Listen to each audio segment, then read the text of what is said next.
చేయటం. నీకున్న జబ్బు ఏంటో తెలుసా? వెనక్కి తిరిగి చూడడం.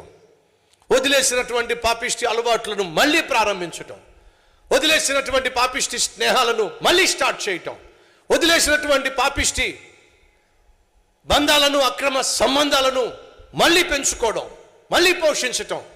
ఫలితంగా నీ జీవితంలో ముందుకు సాగవలసిన నీవు ముందుకు సాగడానికి బదులుగా రోజు రోజుకి వెనక్కి వెళ్తున్నావు.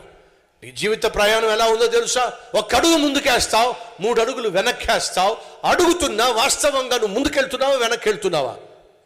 వెనక్కే వెళ్తున్నావు. డైరెక్షన్ మాత్రం ముందుకే ఉంది కానీ, నువ్వు ఫేస్ మాత్రం ముందుకే ఉంది కానీ బ్రతుకు మాత్రం వెనక్కి వెళుతుంది. ఎంతకాలం ఇలాగా?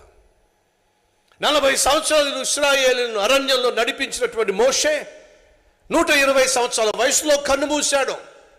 అయినప్పటికీ దేవుడు ఇశ్రాయేలు ప్రజల్ని నిర్లక్ష్యం చేయలా. వాళ్ళు విసుగిస్తున్నప్పటికీ, కోపం పుట్టిస్తున్నప్పటికీ